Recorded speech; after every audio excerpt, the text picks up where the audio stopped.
No one plans to become a caregiver. And when they are thrust into this new role, family caregivers often don't know what they need help with, or they fear asking for help because they don't want to be a burden, especially when they don't know, is this going to be for 9 days, 9 months, or 9 years? Our guest is leveraging the power of technology to encourage, empower, and equip family caregivers with practical tools, resources, and communities so no one does it alone. Stay tuned for the Startup Life Live show.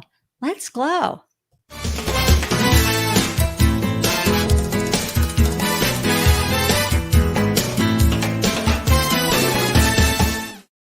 Hello, everyone, and welcome to the Startup Life Live show. I'm your host, Ande, Lyons, 4 times founder and startup champion to founders around the world.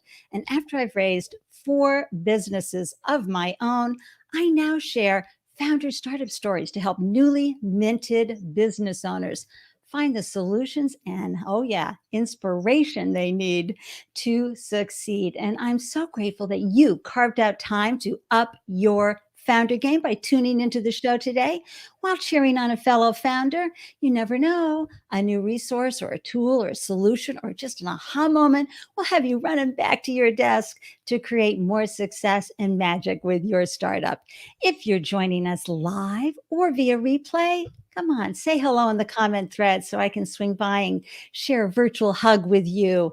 And thank you for sharing your love of this video wherever you're watching. We are live right now on LinkedIn, YouTube, Facebook, Twitter, and Twitch. And when you click on that like button, it goes out to your stream, your community, who might reach, a person who might be struggling with their startup. And by your liking the video, it's going to end up falling into their lap and might be just the right words and information they've been seeking.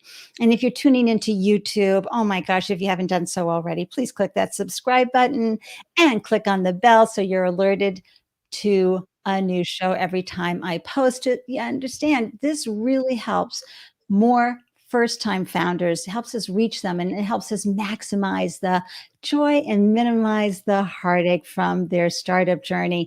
And how do you get an alert whenever I post a new show? Well, come on over to the Startup Life Live show meetup group. And for those listening on the podcast, I've got the links in the show notes. And those viewing, you can scan that QR code and visit bit.ly/Startup Life Live. And that way you'll receive an alert whenever I post a new show, because I've got to tell you, we got some exciting folks coming up over the next few months that you don't want to miss. And if you resonate with the show's mission of amplifying diverse founder voices while serving first-time founders around the world, please reach out to me to learn more about how you can make a greater impact on the startup ecosystem through sponsorship of the Startup Life Live show. And you can just reach out to Ande at andelyons.com. Thank you. So I am so excited to introduce you to our guest. She is a fave Boston female founder. It's Jessica Kim. And let me just bring up a slide here so I can share with you some of the work she's doing with an amazing company. You see, she's the co-founder and CEO of ianacare, a health tech platform that leverages the powerful combination of technology and caregiver coaches to organize and mobilize all the layers of support. And her passion and dedication stems from being the primary caregiver for her mom, who fought a 7-year battle with pancreatic cancer. Jessica is a 3-time startup founder, speaker, and caregiving advocate. She was honored as Crane's Top 40 Under 40, and she currently serves as a venture partner at Praxis Labs and the inaugural Entrepreneur in Residence and Presidential Council Advisor at Brown University. And she's a board member of the Be the Bridge for Racial Reconciliation and Justice. I am so honored to introduce this remarkable woman to you. Let's bring her into the room. Hello and welcome, Jessica Kim. What a warm welcome. Thank you so much, Ande, for having me. I'm so excited to be here. Hi, everybody. Oh my gosh, I'm so thrilled to have you. Especially, it's always fun to have someone who's local that I can know I'm just waving down the highway to you. And, and I've seen you float by and I've seen some of the remarkable things you do. And folks, I'm going to have a link to ianacare's video, and you'll want one of these when you watch it. It's very powerful. It gives a wonderful background, and I got to tell you, I'm so grateful that you launched this powerful health tech platform.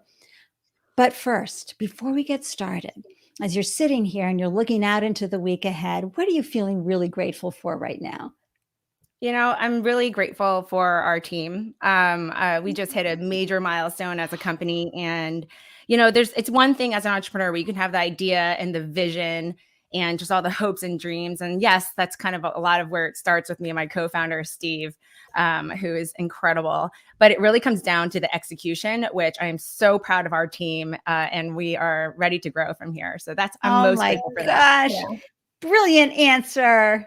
Female founder, leader, CEO. That is wonderful. And I'm grateful for your team too. I've had the opportunity and privilege and good Amazing. fortune to work with them as we were getting ready to bring you onto the show. And they are amazing. So let's dabble into and put our toes in the water of your remarkable founder journey, because ianacare isn't your first entrepreneurial rodeo, right? Right. So you had some nice warm-ups along the way. And I'm always curious when I interview a founder, I love finding out what prompted you, what compelled you, what called you to launch a business. In your first business, Jessica's Wonders, and you had a second business, I think it was Babbaco, if I'm saying that correctly. How did this happen? Honestly, Andy, I don't come from a family of business. If you were to ask me when I was 10 years old, what do you want to be when you grow up? Right? We ask everyone that. My answer was, I don't know what job this is, but I know I want to study people. I love people. I've just been so intrigued by how our background, our situational experiences just literally shape the way we experience the world and interact with each other. And so I went to college and I studied anthropology. Right. So most parents will say, what are you going to do with that? Anthropology? What kind of job is that? And I actually didn't know at that time, but I credit my incredible parents, and my dad, who's a psychiatrist. And he just really was a huge piece of just building my confidence. And he's like, you know what? If you have interest in something or you're drawn to something, not everyone has that. So you have to lean in and go all in. And if you have a vision, go for it. What's holding you back? If not you, then who? And so I started my first business in college. Said this to Yeah. you? Oh, What? Dad. Yeah. He's amazing. And so that was just really my perspective of the world. And so when I went to college, anthropology major, okay, this is where it gets random. I walked into a pizzeria on campus and I saw banana bread being sold. And I walked up to the owner. I said, who makes this? I could do so much better than that. Because I noticed that it was saran wrapped. And it didn't seem like it came from a company. And he's like, what? You think you could do better? I'm like, yeah. He's like, bring it in. So I went home in my dorm room. I baked my banana bread because I loved baking just for fun. And I brought it in and I named it after my friend. And it was called Kelly Belly Jelly Banana. And he sold out that day. And it just kept going. And after a while, I said, you know what? I want to make a sign. I made this sign out of construction paper and markers. Okay. And I'm saying these details because it's like so elementary. I did not come from business. I didn't have a business plan. I was just Jessica, clearly, like intuitively, you have branding and marketing floating around, yes. right? Now you can call it that. At that time, I was just like, I want people to know that I made it. And it's so good. It'll make you wonder. So that's where the name came from. But long story short, I ended up expanding to 13 different locations, all baking out of my dorm room. It was very unsanitary, if you really think about it. And in some states, it's illegal, but it's illegal now. I did not know at the time. But then there was a business plan competition that started at Brown University. I was a sophomore and I entered it. And out of 77 teams, we ended up winning it. And I remember getting a whopping $3,000. But more importantly, a judge said, do you know why you won? Not only is that a great vision and a brand, and I see that in the market, but he said, because all these other companies are just ideas, you're actually doing it. You actually have a business. You're actually making revenue and profit.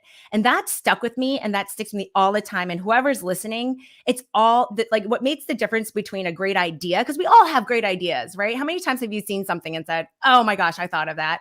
It's the people who actually get up and do and take that first step and turn it into something that serves other people. That's what startups are for. And so that was kind of my first, and I grew it. I raised $1 million my senior year. I had braces. I looked like I was 13 years old. No joke. I will send you a picture. And then we grew it to like 4.5 in revenue, million in revenue in less than 2 years. It was an incredible journey. I learned so much with baked goods. It was baked goods. It was kind of the best way to describe it. It was the Ben and Jerry's of baked goods. Yeah. And this was at a time, I'm going to do myself, but this was in 1998. I graduated in 2000. So this was at a time where all these niche brands didn't really exist. You had all these big commercial brands like Little Debbie's or Entenmann's. So I was like, Life is Good was barely out then too. Right. Yes. Yeah. And so it was a different time. And so that was the big vision. And so it was amazing. It was such a raw learning experience. I had, I was 20 years old when I had a team of 20. I made a lot of mistakes. And you found a co-packer. Yes, found a co-packer. Yeah, we eventually went out of my dorm room, and then we were in a huge manufacturing plant in Utica. And I remember doing 900 pounds of, a batter batch, and it was just incredible. And we had, national distribution. So it was an amazing experience. Yeah. Oh, that's a tremendous experience. One I relate to because a few years later, I launched my food manufacturing business. God, it's granola, divinely delicious. Wow, so I have a deep understanding of what it takes to go national and find that co-manufacturer. And also, right about the same time you launched, Stacy's Pita Chips was launching. Yes, did you ever meet Stacy? I never met Stacy. I totally know her story. It's an amazing, inspirational story. Yeah. Great story. And, she tried to do the production on her own and then realized, what am I thinking? Yeah, and folks who are exploring food, please know finding a good co-manufacturer is key. And if you need a great book about that, I've got one that I can share with you because it becomes like a marriage with that. Yeah. Oh my gosh. Okay. So now you're out in the world and you've graduated from college and you've already had like a 20-person team. You scaled a product nationally. And of course, I'm a firm believer, and maybe you agree, maybe you don't, Jessica, but a lot of times you were talking about you can have an idea, but actually executing and implementing. I believe, folks, with any business that you have, if you are able to do that and sell and have repeat sales, you are a success. Yes. That's right. It's not to be taken lightly, right? To create a product and have people like it and have repeat sales. I mean, that means you're serving them. You're meeting a need, right? That's right. That's really the core of everything we do. It's not about us or our vision. It's about who are we serving and how can we serve them and what product do we need to make them better, happier, more efficient, more whole. It's so true. And I like to remind founders too, that sometimes, we get started with a business and we come to the realization we can't scale it. That's a learning moment. And you can go ahead and start another business because you are a problem solver. And this, Jessica, clearly, what is something that you also love to do. I know you love people and anthropology and all of that, but you saw a problem like, wait a minute, that's not a good enough packaging and name for a banana bread. I can do better. That's right. And you cared enough that you wanted to go find the solution as soon as possible. And you went and did it yourself. So many founder stories start like that, right? Yeah. Yeah. And so how did that wrap up? Yeah. So then, after, I did that for 5 years. We had a small sale. I learned the importance of really understanding also all the investor and paperwork. So at that time, I just kind of blindly, signed a lot of different things. And then I realized when I signed away. And so I went to business school after that because I got a taste of it. And I remember just, I had that raw experience, but I wanted to put it in a framework of, because you do things that are right and things that you could have done differently. And so going to business school, I went to Northwestern, Kellogg, and it was incredible. And just really focused on operations and marketing. And just saw the power of what a business can do in society and a community. And then I went to Kraft Foods after that. So I want to experience the big corporate experience, actually. And I know that there's a debate with entrepreneurs. You go to work for someone else or not. I personally loved it. Because ultimately, as an entrepreneur, a lot of times we will sell or work with these large companies. And so being able to say, I was in a large company and I understand how the hierarchy works, how the decisions are made, how big that team is, and what it's like to run a large P&L and a functional team was invaluable. Oh my gosh, especially working for a brand-based business. Yes. Yep. Exactly. And, So that was amazing experience. But then I got pregnant, and it was with my first child. I have 3 kids now, mhm. but I was pregnant with my daughter Kayla, and on maternity leave, I realized, oh my gosh, this is a whole new world of parenting. And this was in 2000. She was born in 2007, and so then on maternity leave, I started thinking about all these other products that would make my life easier. And so I Right. started hacking together prototypes. Literally, I was sewing things, duct taping things, using it for my own daughter, having focus groups when she was 6 months old. And then I made that decision where I quit craft to kind of pursue Yeah. Babbaco. And the whole idea with Babbaco was to really enable parents to spend really quality time with their kids with these products and engaging activities. Oh, And so we turned it into activity boxes that got delivered to your door every single month. You just open up and enjoy. a Um, subscription box. yeah, it was a subscription box of Nice. activities. And that was when we first, I got VC backed. And so we went through Techstars and just kind of Nice, scaled that way. Jessica. That was an amazing experience. And I love the timing. And folks, do not underestimate the value of timing. So Okay. true. Because, when you think about Jessica, when she launched her food business, the timing was exquisite for a niche Right. product brand. Okay. Yep. And then, coupled with, of course, Jessica, then where she is now, where she was with Babbaco, same thing. Subscription boxes in 2007, 2008, Yeah. 2009 were Yeah. still Very new and new. Yeah. very exciting business model for Yes. investors to see Right. and think about, because that, boy, you can get some nice recurring revenue with that, and lovely.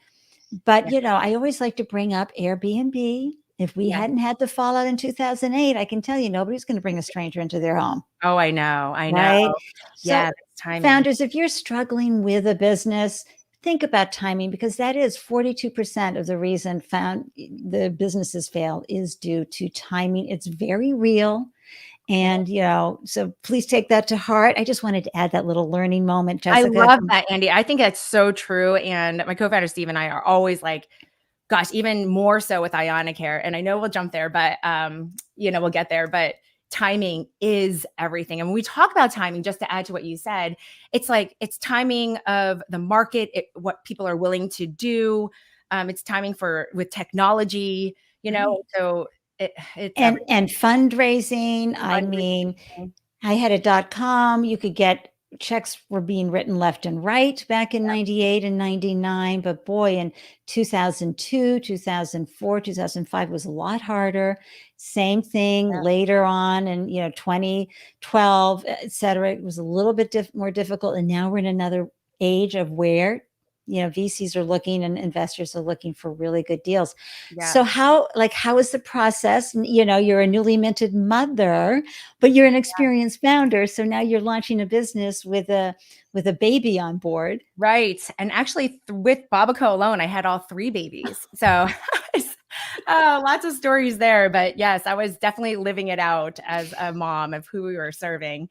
I know someone once told me, they said, when Jessica deals with issues. When life happens to When life Jessica, happens, she I'll comes start up a with a company. solution that she can earn money with and hire Yes. people and serve the community and serve the world. Yes. But it was definitely a hustle. Learned so much, talking about business model. One of my key lessons there, and there was actually a Harvard Business School case study that was written around the Babbaco case study of marketing and acquisition costs and LTV. And I would say business model is everything. It was good timing for that type of model, but subscription is just one type of revenue. What product and what the supply chain looks like and what problem you're actually solving for your end user that they would want it every month.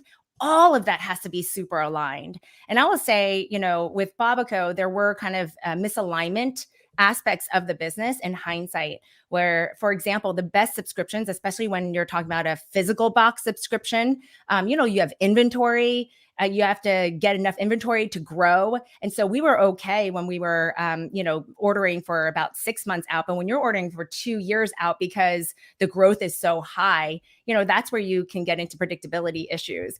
And so I would really think about not only, the revenue model, but how are you supplying, and does that match ultimately what people need? And just make sure that's all aligned at scale. So that's the biggest problem I see that I'm always thinking about now is anything is doable when you're 100, 200, 1,000 customers. Right. When you're talking about 10,000, 100,000 customers, it's a whole new game, but the business model will stay the same. So you project what is it going to look like then, and then say, how do I make those changes now so we're ready for the scaling part? Exactly. I'm having one of these, folks.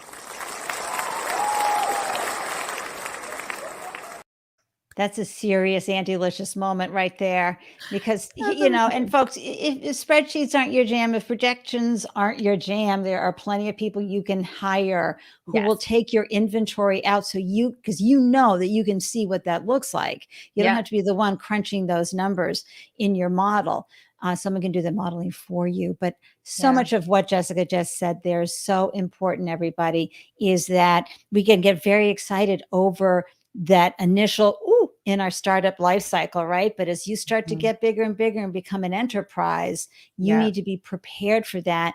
And sometimes it means folks who you hired during this stage are not the right fit for your company. Right. And you need to bring folks who are used to scaling at enterprise stage. Do you have any thoughts around that, Jessica? 100%. That resonates deeply. So this is the thing. You start with a vision, but you're right now just focusing on what's right in front of you.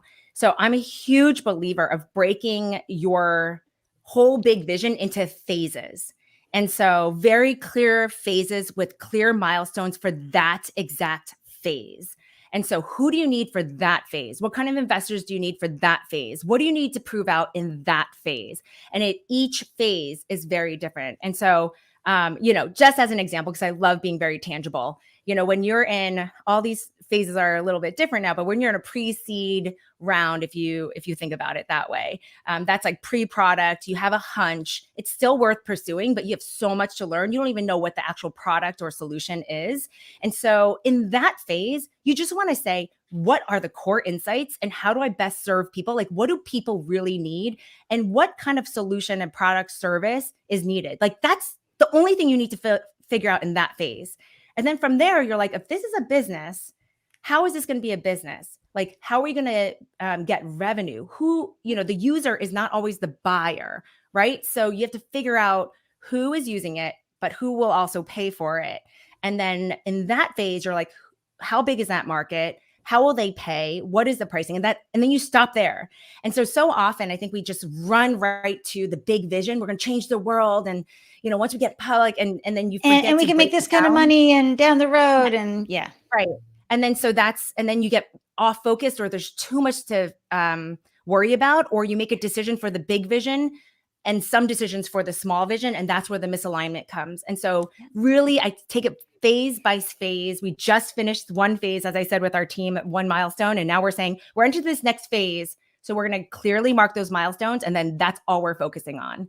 And the beauty of that, right, Jessica, is that it keeps you hyper focused on the deliverables that you need to end up going to the next milestone. Totally. And without getting distracted, because, we can get distracted by some possibilities and some potential.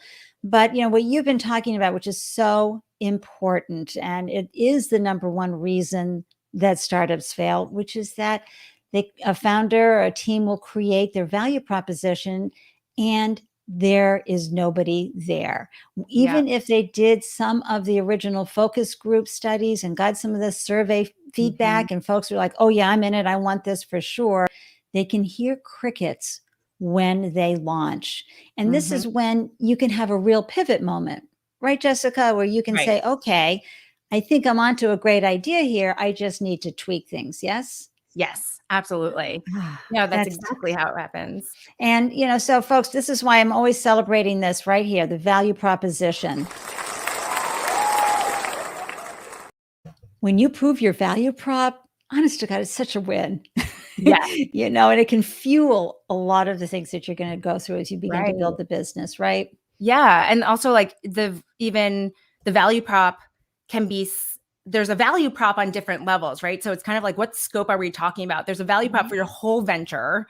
There's a value prop for your end user, your specific user. So, for us caregivers, there's a value prop there, but then there's also a value prop for the person paying, because we work with employers and health plans. So I think, it really is really getting down to those details, but then making sure they're aligned. I Right. think that's the thing, right? Absolutely. So how did Babco wrap up, and how did you then move on to ianacare? So it got acquired by Barefoot Books, which is an amazing global multi-cultural publishing company. They're right here in Cambridge. They're amazing. I still believe their books are the best.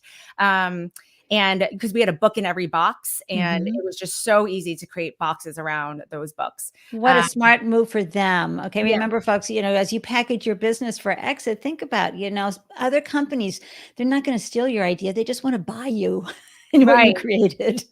Yes, and I loved, the founder there, Nancy Traversy, and I stayed on as president for about 2.5 years, 2 years, about 2 years. Nice. Um, and then, I was an entrepreneur in residence with CRV, an amazing VC firm here in Boston and San Francisco. And then my mom got sick. And so she had pancreatic cancer for 7.5 years. So she had it throughout even Babbaco time. But then Yeah. she went through remission. But when it came back for the third time, she had nothing else to give. My dad is 10 years older than her. Yeah. And so they ended up moving in with me. And that's Oh I my became her gosh. And primary caregiver. life happened. Yes. So, folks, life at school happened, and Jessica created Jessica Wonders. Then she started birthing babies and Yeah. had babies on board and said, wait, I can do this better. There's a problem here that really needs to be solved, and figured that out. And now, as you say in your beautiful video, you remember your mom spoon feeding Yeah. you as you were taking care of your babies. Now, you were taking care of her. Tell us a little bit about that life event and what you learned from it and how it prompted you and compelled you to launch ianacare. Well, when they moved in with me, like many family caregivers, I felt thrust into this role. I all of a sudden was navigating all of her medical care. I was performing all the nursing duties. It was to the point where I had to pump her stomach several times a day. And I was feeding her and bathing her and just taking her to all the appointments. And my kids were 10, 7, and 5 at that time. So they were young. It was really busy. I always say there's a sandwich generation, but it really felt like a panini generation where we were like toasting and oozing from all sides. And it was just really the hardest and loneliest time of my Right. life. For the first time in my life, I quit my job. I worked Mm, through all 3 kids.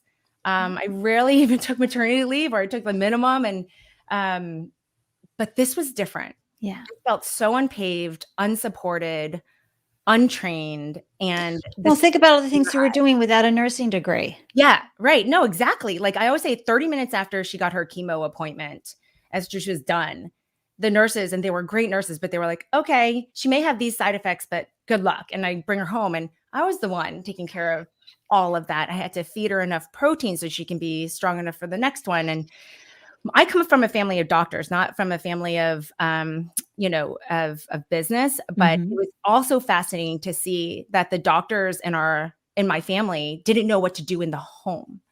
So it was a complete eye-opening moment that even when you have amazing doctors, the care in the home looks completely different. So if you think about the hospital, there's all this structure, right? You have the clinicians, you have the assistants, you have people even changing your bed and bringing food right to your bed, right? All of that is taken care of in a systemic way. Right. And then you go home, you should you require that same level of care, but there's nothing and no support and no direction, no guidance.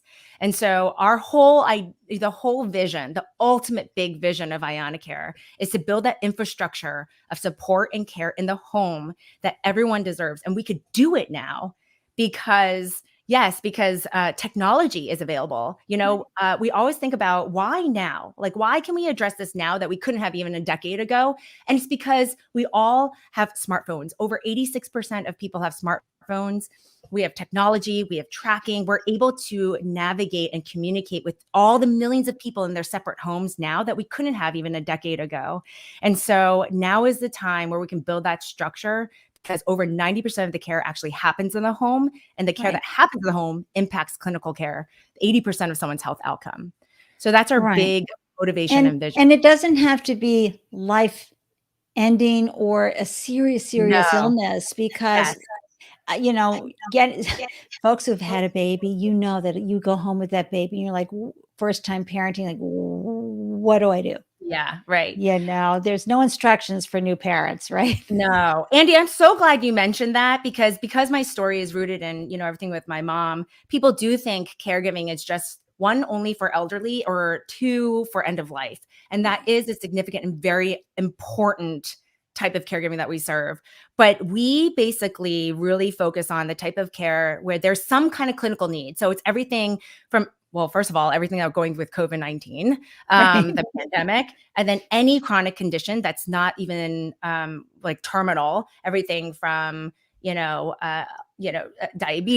I was gonna Alzheimer's, say, once anything congestive heart that's condition. new. Eh, Yes, special needs, disabilities, veteran care, and even temporary accidents, like you threw out your back or you tore your ACL. So we do define caregiving in a broader way, which, this pandemic absolutely broadened the definition and increased the awareness of what Right. caregiving really is. Right. But I started the show off talking about how hard it is Yeah. when you are thrust into a caregiver role. And Yeah.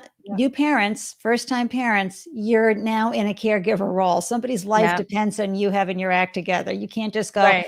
I need a break. Bye. This is full Yeah. time. It can be something as joyful and yet overwhelming as that, Yeah. to someone in your family was in a horrible accident, Yeah. to they had a stroke and now they're at home.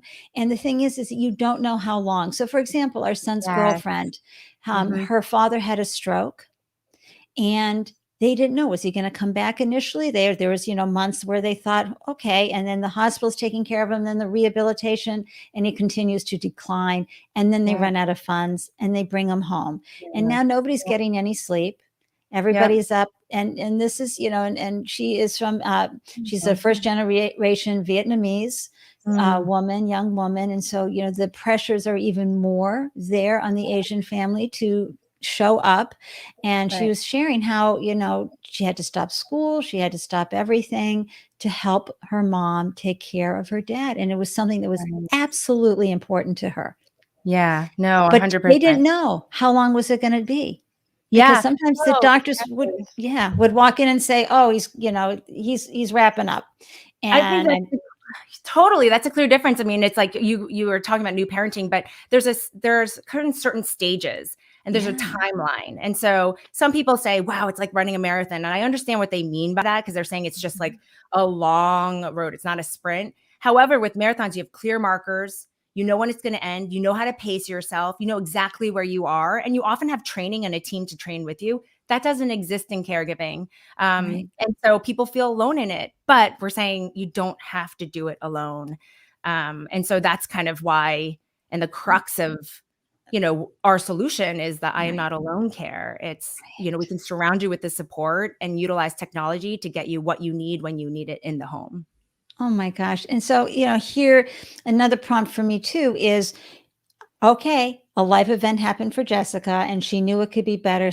She could help people feel less isolated, confused, alone, overwhelmed Yeah. by leveraging technology and community and the Yes. people who know how to serve this community, bringing them all together. But I mean, you'd had a tech business, you'd had Yep. a food product Yep. business, but Babco was a technology business.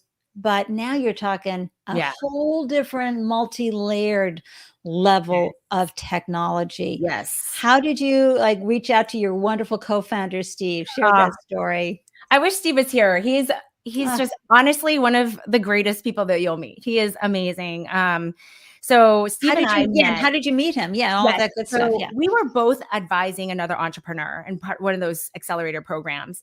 And so that woman was just saying, "Oh, you guys should meet because you guys are both kind of thinking through different things."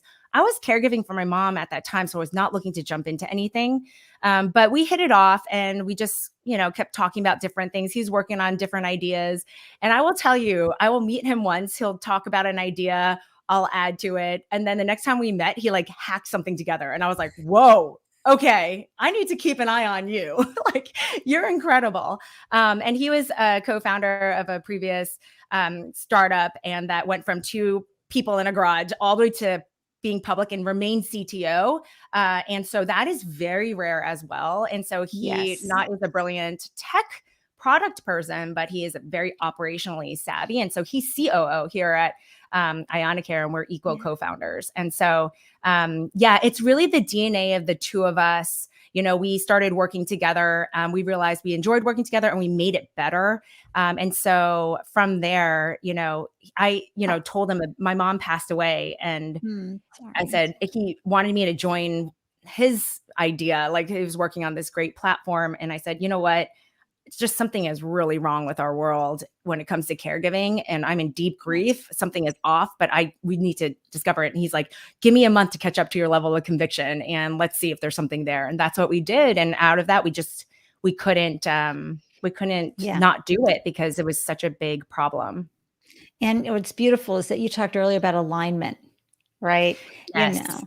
And Steve Yes. is absolutely aligned with you in his ability and capability as a founder to Yeah. really hold up his end of what needed to happen when you're creating a platform like this. There's so Yes. many different layers and parts and pieces, and you have to take it to different steps along the way as you begin to build something this deep out. And I love Absolutely. that, you Yeah. had that. That's, I think, a key differentiator of how we're really approaching the market is a deeply anthropological take to, because it is a very human problem. And if you don't really understand the nuances, that it is not just about tasks and care, but there's a lot of emotion that goes along with it that actually becomes sometimes the roadblock of care. So unless you really understand it on that human cultural level, but then you need really great technology and operations to really scale it and make it effective. And so it's that too that we bring to the table, and it's throughout our team, it's throughout our product, it's throughout everything we do. Keeping humanity first and Yes. foremost in every step of the way. Wow, because folks, in technology, you can see that it can lose some of that Yes. humanity in Yep. language and how it processes you through and spits you out, Yep. all of that. And I love that you're leveraging both the technology and the community aspect, because one of your great hashtags is just show up. Well, Yeah. gosh, we want to show up for people. Folks would kind of love it if we showed up for them, Yeah. but nobody has that middle ground of language and Yes. understanding to say, because the new caregivers, like, I don't know, I'm overwhelmed. And the person's over here ready to cook, clean. What do you need? Your toilet's done. What do you need? But nobody's tying them together. Talk a little bit of how you do that with ianacare. 100%. So we realized that technology can be utilized, one, as a buffer for asking and receiving help, because it can be quite awkward and no one wants to feel like a burden. And when we realized on a human level that that was actually a roadblock to receiving help in the home, we said, how can we utilize technology to lift that? And so we created an app, a very consumer centric app, where you just invite your friends. And in less than 45 seconds, you fill out these different fields to ask for meals, rides, respite care, childcare, pet care, house errands. And, it goes out to your team. I see all the details as a supporter. And I say, you know what? I can help Andy there. I click one button that says I got this, and all the details go on both of our calendars without doing any other translation. And so, yeah. Let's bring that right home. Okay. For example, a lot of times when you're a caregiver and you're first getting the person home, or if you're the one who is ill and you're coming home to rehab, Mm-hmm. the first thing that you can't even think about is meal prep. Right. Who's Totally. going to cover Tuesdays? Who's going Yep. who's going to bring, Yep. especially if you've got people at home who are counting on, you or want to contribute as well, but they're overwhelmed. ianacare can even help with the simple task of filling out the meal prep calendar. Yes. Yeah, absolutely. And it's been incredible to watch that with a tool and, of course, some onboarding and just encouragement through our emails and everything, that we have teams as large as 200 people. And they're getting help with not only meals, but rides for their kids. They're getting Right. help with laundry. I mean, that is pretty intimate, but it is shown that if they have the right tool, the desire is there from all sides, but we just needed to create this tool to enable it. Yeah, and It's I super brought up the powerful. clean the toilets because honestly, when I was a first-time mom bringing our baby boy home, that one of my neighbors said, "Look, I'll come and clean the toilets. What do you need?" Oh, And I thought, "Wow, that's who would have sweet. thought?" But, that's because you're not gonna ask someone to come in and do that, and no, Yeah. we are not all in the position of having full-time nannies and cleaners and housekeepers and lawn Yeah. people. Right. No, that's so true. Yeah. I mean, and those are the caregivers that are the majority of caregivers. And so we realize the mobilization of our friends and family is a key piece that often gets overlooked, despite being the number one piece of advice that every clinician will say is ask your friends and family for help. So we Yeah, actually are a practical mobilization of right. that. But Yeah, then we it's also realize that's not enough. Yeah. yeah, Oh, especially what to ask for, because again, yeah. a lot of times this has happened so fast, your head is spinning. Yeah. And the other thing that you do that I think is so important is that we need to create the opportunity for folks to give to us, right? And Yeah. especially Yeah. women, we're used to being the givers. Well, no, I got this. I got this. I'm strong. I can do this. Yeah. BS. I'm calling on that. And Yeah. allowing folks to help us out is a beautiful gift. Yes. And we just made it really simple to do without putting you in Mm, an awkward situation. yeah. And so, yeah, we're hoping to change culture through it. I mean, I really think that we can really make communities really show up for each other. That's a Um, beautiful, lofty goal. And, you have, of course, a wonderful, I'm not going to say it's a founder market fit because you never mhm, had been in caregiver, but you mhm, have a good founder fit, meaning mhm, that this is a problem that you're good to solve. And you brought in a co founder who's there yeah, sharing the burden with you equally. And that yeah, makes investors happy. yeah. Sometimes, I hear this, founder market fit is like the number one thing I'm going to invest in. I'm like, don't. Okay. It's Right. the person's ability to solve a problem under the Yeah. worst circumstances that I believe is what is investable. Did you use seed money? Did you use money from a prior sale of your businesses? Did you have or 401ks? How did you fund ianacare while you were developing and proving the value prop? Yeah. So in the very beginning, Steve and I both had, enough cushion from our previous startups to just say, let's at least spend like 8 months really digging into the problem. I mean, Mhm. we dug into the history of palliative care, of death journals. Like, we went deep because it is cultural. So we didn't just say, what's a great idea? Let's hack this together. We went deep to really understand the history of our healthcare system and society, and our care structure. And so that we were, went unpaid, but we really treated it like it was our full-time job. Like, we hustled during that time. And then as soon as we got to the point where we had major conviction and a clarity around what the solution could be, then we got some pre-seed funding, mainly from angels. But then we had, Eric Paley from Founder Collective, who's also from this Boston, one of the best investors ever. He's amazing. Such a good And person. such a good person. And he's so great for founders. I mean, it's really true what they say. But yeah, so they were our early just believers, and just said, we trust you guys to figure it out and say, what is the solution? And then from there, to be honest, we were very critical about what kind of funding are we going to get? Because we've both Thank gone you. through the VC route, right? And oftentimes we think it's just VC. There's so many different aspects of funding, and it's just a big part of your business model as anything else. And we often treat it in a separate way. Like, we say, here's my product, here's my marketing, here's my sales, here's my operations. Oh, I just need some money here. It is your type of funding will change the pace, the scale, the expectations, and even your product. And who you serve. And so we really thought through that very critically. And the reason why we chose VC, even though was because this is a huge problem. It's a systemic issue. Yeah, We knew we needed that type of capital. right. We also knew there was a huge opportunity here for us to really change our healthcare and culture, as I always say. Absolutely. So that's why we had to match that. But we didn't just jump there. We thought through all the different avenues. I love that. And you did what you started the show off talking about, Yep. finding alignment. Yes. And you brought up such a valuable point, folks. And I'm just going to do, excuse me, a quick little founder journey applause.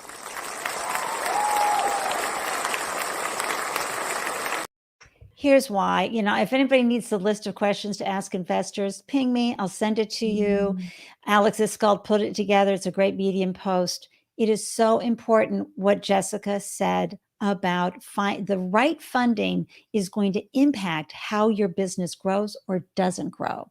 You can look at the history of that money. You can interview others who had taken money from that entity and find out their experience. This is your business. You are serving them and their agenda. Yes. By taking their money. Don't Yes. forget that you're in the driver's seat, right, Jessica? 100%. Yes. Until I really understood how different funding sources operated, because they have a job to do too. So it's not a love, hate. It's nothing personal. It's just understanding their business model. And does that match your business model? And I think it's, that matching process. And also keep in mind, folks, what's called non-dilutive capital. So we had a wonderful founder, Nikhil, from Vast Minds on, and it's a telehealthcare company based out of the UK. And he got most of his funding from grant money. So there's other avenues. If you're not ready for VC and you don't have the cushion that you can pull from, do not hesitate to look at grants as a way to help fund you. It doesn't take any equity away, and it can be a wonderful way to bring in funding. And so had pitched before, so you are an experienced investor pitcher, yes? Yes, I guess. Yes. I feel like it changes every time, but yes. Well, we're going to get into that a little bit later. We're going to have a little conversation around that because I love educating, especially our female founders regarding that. But I just want to say a quick howdy do to one of my favorite people. Hey, Mia Voss. I know you're unpacking and you're enjoying your new beginning in life as well. I'm so happy that you're tuning in. And I want to remind everybody, if you want to have listen to some amazing conversations on a phenomenal podcast, go follow Mia's podcast, Shit We Don't Talk About. She's on, everywhere, iTunes, Spotify, etc. And she's having really important conversations that we kind of think we know something about, but we never do. And I just love her work in the world. And then Glenn, oh my gosh, ianacare saved your life. This is what we love to hear. Thank you for that testimonial. I imagine you get a lot of those moments and testimonials and feedback, Jessica, which must feel so rewarding. Thank you, Glenn, for taking time out and sharing your deliciousness in that beautiful comment. Do you get that feedback a lot? Do you get people like, oh my gosh, like talk a little bit about the rewards from, the impact. Yeah, the impact. It is, as a team, we said, I can't believe this is our job. That in order to do our job well and to grow as a company and have all of that aligned, everything that we talked about, everything from investors to part of market, all of that, ultimately everything is driven to impact these lives. And so we did a formal study actually, because sometimes caregiving can be hard to really track or prove out the impact of it. And so we did this formal study with a clinical trial team. So they were very analytical. And we showed that using ianacare, both the technology and the human components of all of the layers that we put in one place, resulted in 83% increase of zero time off of work. So, over 75% of working caregivers, caregivers are working. And if you don't work, that has a huge financial and emotional impact to the whole family. And so we are able to save them that time. It was 30% decrease of stress, and it increased their mental health. And then, and the ripple effect of that, think about that, folks. Yeah. That's a huge impact you're having on people's lives. Yeah. And it's just like when you feel so isolated, we can say you're not alone, and we're here both practically and emotionally, and we totally get it. So yeah, I love it. So again, Glenn, thank you for sharing your feedback on that. We were talking about fundraising, and I like to just use this as a quick moment to everybody. We have an incredible woman here in Boston, but she serves the world as a startup champion, and her book First Pitch is phenomenal. But for you female founders who are raising money, I want you to go and grab this book and read chapter 7, which is Confronting Bias in the pitch process. Mm. You're not making it up. Especially if you have a male co-founder, and if you're noticing some of the questions coming to you are more about what happens if things blow up, fail, and are just, going to hell in a handbasket versus what happens when you're scaling and succeeding, very up versus down. Yeah. And I don't know if you noticed this along the way, Jessica, in your fundraising aspect, and if you have any advice for folks. I mean, absolutely. Those things are very real throughout all three of my startups. I think definitely I felt it a lot during my previous startup because it was my first time really working with professional investors. And so, yes, I would get all not only just the types of questions, but how are you going to do this? It's the whole, how are you what gonna if you get manage this with pregnant? kids? Yeah. Oh, wait a minute. You are What pregnant. if you are pregnant? Oh, wait, you're nursing. Yes. Like, how are you? Yeah, exactly. And it just asked a lot of personal questions that a male co-founder would not get. But my biggest advice that I learned, and I can tell it through this very pivotal story that I experienced, is, I was about to raise my Series A in my previous company. And this is at a point, if we don't raise our round of funding, we would be under. So there was a lot of pressure, and I started these meetings. It was great. Things were really going well. And then I was like, I'm so tired. I don't know why I feel so tired. And I was like, I know this fatigue. And I realized I was pregnant. I was pregnant with my third baby. And I was like, oh my gosh, this is the worst timing because I need to go. And this is like really high growth time. And so, I started showing and I started having second meetings, and I would be very sheepish about it because I was worried about it. I said, oh, and by the way, I'm pregnant, and don't worry, I got this. Like, I work really hard. I'm pregnant before. Like, you can even feel uncomfortable. I got two kids my at home. I tone. got this. I got this. Got it. You can feel it, right? And so, and all of a sudden, even though our numbers were going up to the right, seriously, the meetings just ended and they would not go well. And they just were like, how are you going to do this? One investor actually said, I don't actually think that you will have capacity to do both. And so I remember being frustrated. I went to the New York City and I walked into a meeting with two male VCs.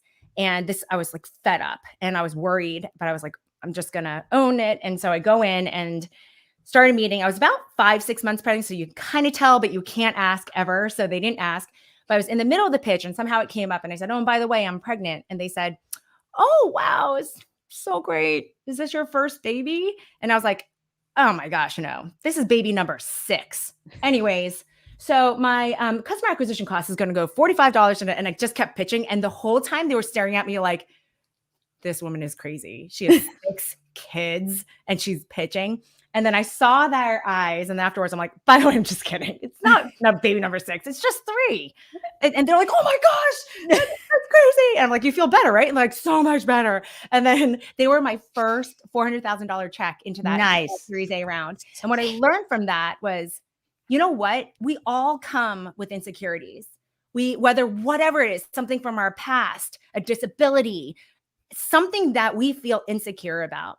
And until we own it and face it and embrace it and say, I got this, and project that, how can we expect anyone else to believe us as well, or, or invest in us?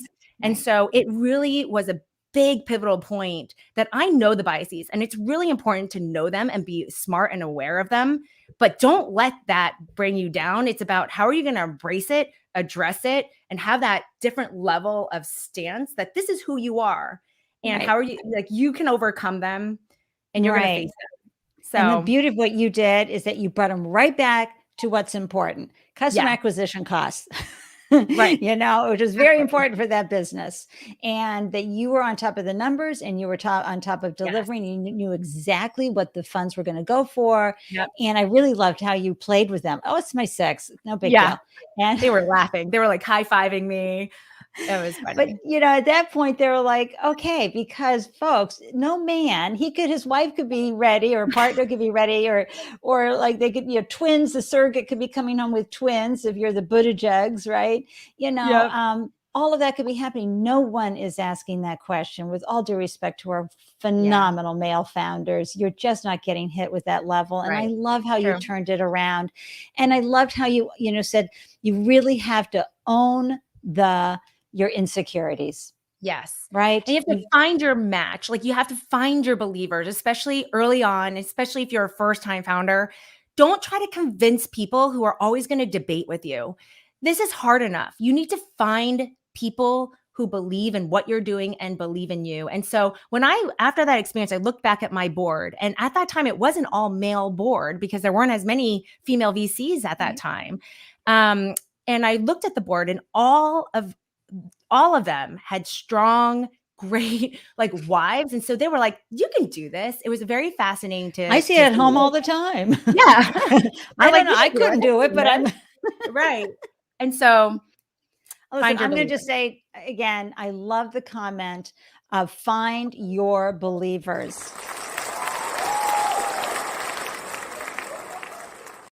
That does belong. Stitch on that on a pillow, put it on the couch, put it next to your True. desk, because the minute people are like, move on, you Yeah. will find those who get you, get the business model, and want what you're serving and want to be part of your ride.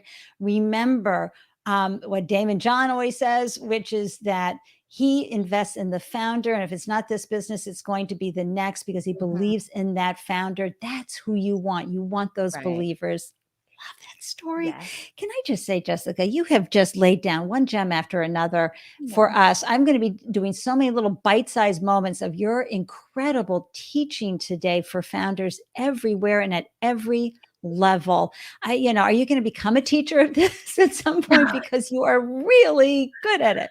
We need It's you out funny. I there. feel like I'm always a learner. I always say I want to be like 90 years old and still learning. And I'm just sharing what we're learning, and we learn from each other.